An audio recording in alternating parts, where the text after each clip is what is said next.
ሰላም ኩላትኩም ተኸታተልቲ ናይዛ ቻነል እዛ ቪድዮ እዚኣ ንተምሃሮ ቋንቋ እንግሊሽ ኮይና ከም ዝንሪኦ ዘለና ክልተ ቃላት ኣለዋ ናብዚኣ ተቀዳመይቲ BEAR ኣፀሓሕፋ ማለት እዩ ኣዳማምፃ ከዓ bear ተኻለይቲ ከዓ BARE ኣዳማምፃ ከዓ bear ስለዚ ከም ዝንሪአን ዘለና ክልቲአን ሓደ ዓይነት ኣዳማምፃ ኣለወን ትርጉመንን ኣፀሓሕፈአንን ግን በበይኒ እዩ ስለዚ እንታይ ትርጉመን ናይዘን ክልቲአን ቃላት ኣቅልል ኣቢልና ክርኢና ስለዚ እንታይ ኢልና ኣለና bear and bear sound exactly the same እንታይ ንብል ኣለና እዚአን ክልተ ቃላት እዚአን ኣዳማምፀአን ሓደ እዩ ንብል ኣለና ማለት እዩ ስለዚ ኣዳማምፀአን ሓደ ተኮይኑ what is the difference between them እቲ ፍልልይ ኣብ መንጎ እዘን ክልተ ዘሎ ዳ እንታይ እዩ ንብል ኣለና ማለት እዩ ስለዚ ከም ዝበልናዮ ማለት እዩ ክልቲአን እዚአን ክልቲአን ቃላት እዚአን ሓደ ዓይነት ኣዳማምፃ ኣለወን they sound exactly the same but they have different meanings እቲ ትርጉመን ግን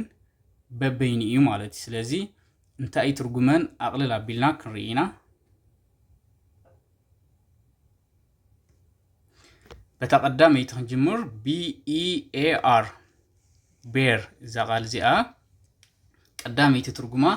እዚ ብዝንሪኦ ዘለና እንስሳ ማለት እዩ ብትግርኛ ድቢ ይበሃል ብእንግሊሽ ከዓ bear ንብሎ ማለት እዩ ኣብነት ሓደ ኤግዛምፕል ሰሪሕና ኣለና ኣብዚ yesterday I saw a bear in the forest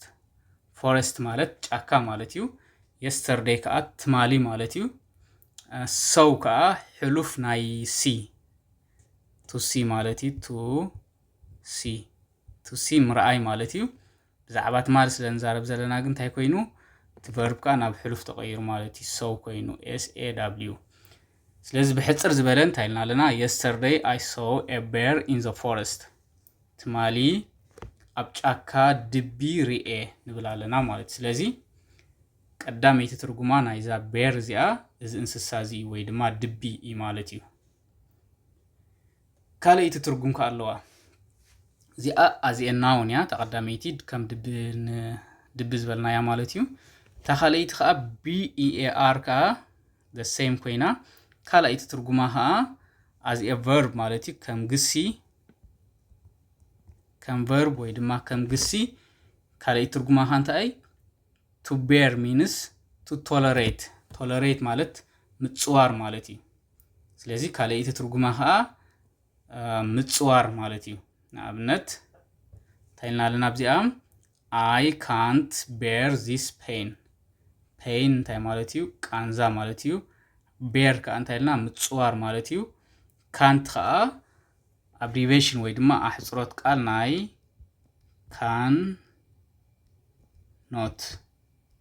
cannot ኣሕጽሮት ያዛ can't ስለዚ እንታይ ንብል ኣለና ማለት እዩ ነዚ ቃንዛ እዚ ክጻወሮ ኣይከኣልኩን ንብል ኣለና ማለት እዩ ነዚ ቃንዛ እዚ ክጻወሮ ኣይከኣልኩን ስለዚ ተኻለይቲ ትርጉማ ናይ bear እንታይ እያ tolerate ወይ ድማ ምጽዋር ማለት እዩ ስለዚ እዛ BEAR bear ማለት እዩ ክልተ ትርጉም ኣለዋ እቲ ሓደ እዚ እንስሳ እዚ እዩ ድቢ ማለት እዩ ካልአይቲ ትርጉማ ከዓ to tolerate ከም verb ወይ ድማ ሃንግስ ክንጥቀመላ ንኽእልና to tolerate ማለት ከዓ ምጽዋር ማለት እዩ ንኣብነት I can't bear this pain ተልና ነዚ ቃንዛ እዚ ክጻወሮ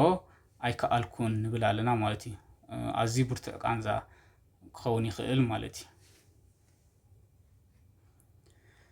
እታ ካልአይቲ ወርድ ድማ BARE ትጽሓፍ ኣዳማምፃን ግን ከም ዝበልናያን ሓደ እዩ bear ትድመጽ ማለት እዩ እዚኣ ከዓ እንታይ ትርጉማ bear means not covered ማለት ዘይተሸፈነ ነገር ማለት እዩ ስለዚ ንሓደ ዘይተሸፈነ ነገር እንታይ ንብሎ bear ንብሎ ማለት እዩ ንኣብነት እንታይ ኢልና ኣለና ኣብዛ ቀዳመይቲ እዚኣ ኣብዛ ኤግዛምፕል እዚኣ እንታይ ኢልና ኣለና his feet are bare ኢልና ኣለና ማለት feet ማለት እዘን ክልተ ብዚአን ንሪአን ዘለና feet ይበሃላ ሓንቲ ተኮይና foot ትበሃል FOOT ክልተ ተኮይነን ከዓ እንታይ ይኾና feet ይሆና ማለት እዩ ስለዚህ እንታይ ኢልና ማለት እዩ his feet are bare እንታይ ንብላልና ማለት እዩ ንሱ ኣእጋሩ ወይ ድማ ዘን ክልተ እዚአን ማለት እዩ እንታይ ኣሎ ንብላልና ጥርሑ ኣሎ ንብላልና ማለት ስለዚህ ጫማን ካልስን የብሉን ስለዚህ እንታይ ንብል ማለት እዩ his feet are bare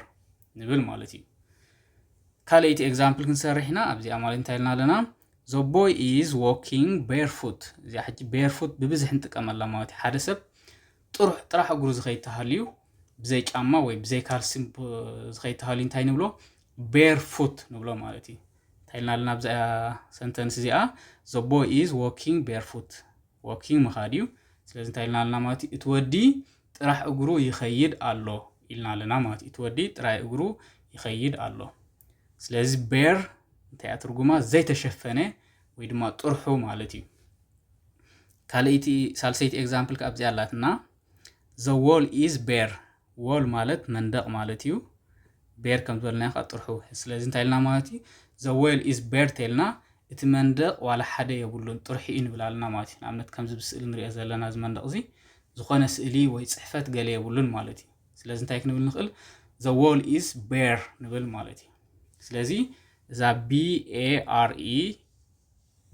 ኣዳማምፃ bare ያ ትርጉማ ከዓ ሓደ ዘይተሸፈነ ነገር ጥርሑ ማለት እዩ ጥርሑ ተኾይኑ እንታይ ንብሎ bare ንብሎ ማለት እዩ ብብዝሒ ንጥቀመላ እንታይ ያላ ኣብዚ ኩሉ ግዜ barefoot ጥራሕ እግርኻ ማለት እዩ ጥራሕ እግርኻ ምኻድ ንኣብነት ንሳ ጥራሕ እግራ ትኸይድ ኣላ ክንብል ተደሊና she is walking barefoot ንብል ማለት እዩ ስለዚህ ናይ ሎም ማዓንቲ ትምህርትና ነዚኣ ትመስል ማለት እዩ I hope ገለ ነገር ተማሂርና ክንከውን Thank you for watching and see you in my next video and don't forget to subscribe to my